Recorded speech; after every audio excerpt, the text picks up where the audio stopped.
How many people in this audience actually believe in the idea that the way you think has some effect on your life? That your thoughts create your life? You believe that, yes? So how many people here actually woke up this morning and consciously created a future? The biggest reason why people don't do it is because you don't really believe it's true.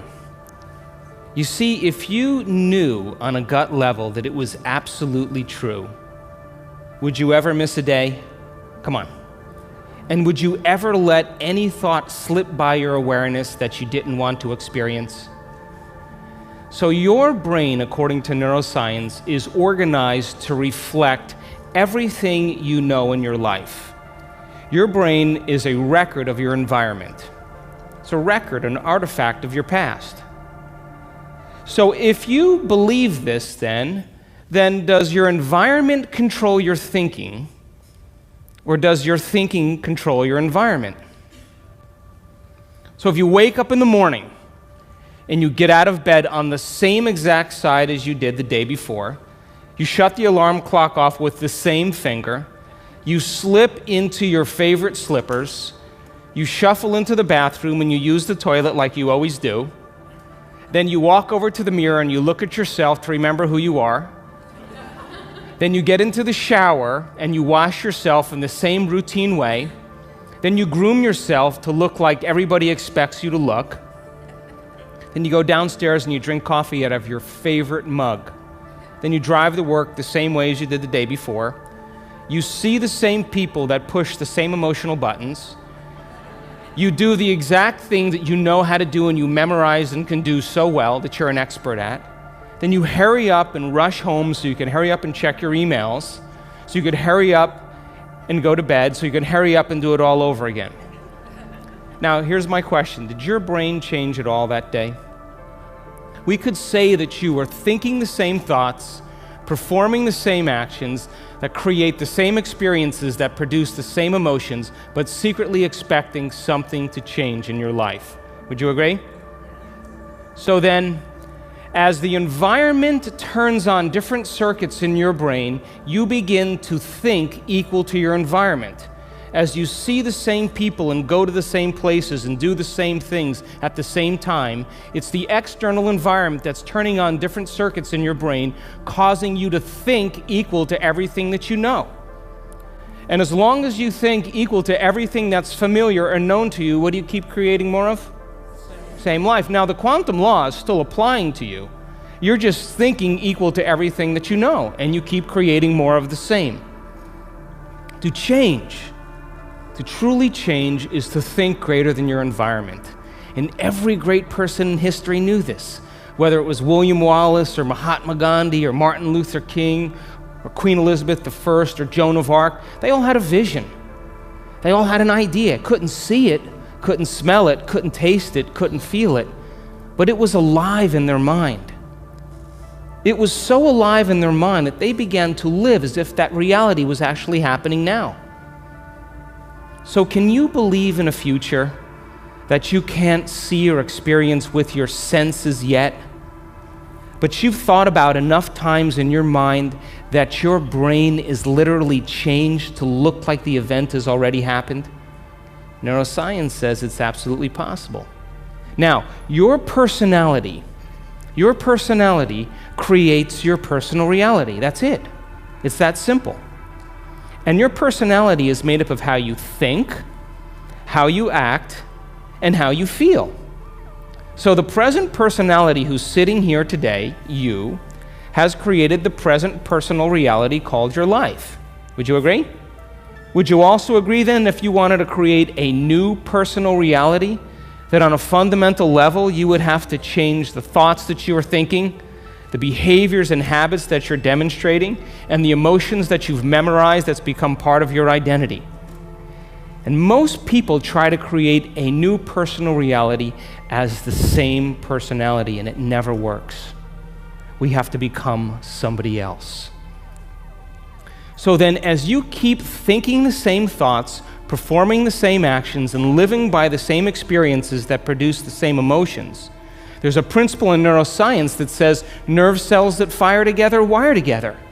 And if you keep repeating the same states of mind and body over and over again, your brain begins to fire in the same sequences, in the same patterns and same combinations.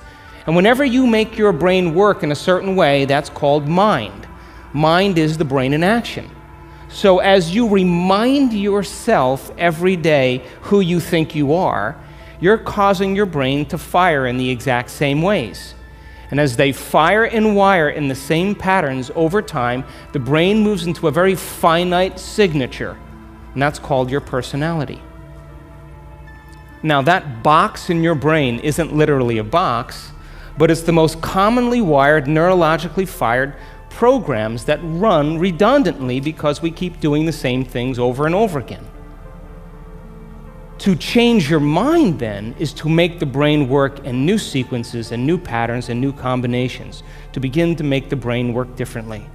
And the one ingredient that allows us to do that is knowledge or information. Because every time you learn something new, you make a new connection in your brain. That's what learning is. Learning is forging new connections. Remembering is maintaining or sustaining those connections. So now, every time you have a thought, you make a chemical. And if you have a great thought, or an unlimited thought, or a joyful thought, you turn on a set of circuits in your brain that fires in a very specific sequence, pattern, and combination, that produces a level of mind, that turns on another part of the brain that makes a chemical for you to begin to feel exactly the way you were just thinking, great or unlimited or joyful.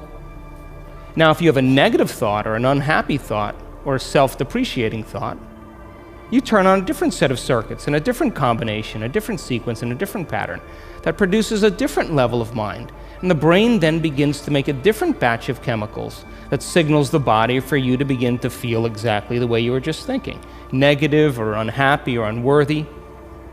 So the moment you begin to feel the way you think, because the brain is in constant communication with your body, you begin to think the way you feel, which makes more chemicals for you to feel the way you think, and then you think the way you feel, and then you feel the way you think, and then you think the way you feel. And some people do this for 20 or 30 or 40 years. Now, the redundancy of that cycle over time creates what I call a state of being. And a state of being is when your mind and body are working together, or your thoughts and feelings are aligned to a concept. So thoughts are the language of the brain, and feelings are the language of the body. And as people get caught in this cycle of thinking and feeling and feeling and thinking, over time, they condition their body to memorize that emotion as well as the conscious mind. And whenever the body knows as well as the mind, that's called a habit. A habit is when your body is the mind. Now, 95% of who you are by the time you're 35 years old is a set of memorized behaviors, set of emotional reactions, beliefs, perceptions, attitudes that run just like a computer program. So 5% of your conscious mind begins to work against 95% of what you've memorized. So the person wants to think positively, but they're feeling negatively. They want to create their dream board, and put up their future life, but they feel unworthy. That's mind and body in opposition. We have to recondition the body to a new mind. So how many people here know someone who's memorized suffering? Doesn't have to be you, it could be anybody. And you say to that person, hey, did you read the book I gave you? What do they say? No. Did you see the DVD I gave you? Oh, no. Hey, listen, we're going to go out to dinner. We're going to go see some stand-up comedy. We're going to go for a walk along the water. You want to come? No. What are they saying? I'm insisting on this neurochemical order that no person, no thing, no experience can move us from it. And we have these three brains to allow us to move into a new state of being. And the quantum field, universal mind, whatever you want to call it, responds to who you're being. Not what you're thinking, not what you're feeling, but the combination of how you're thinking and how you're feeling, called a state of being.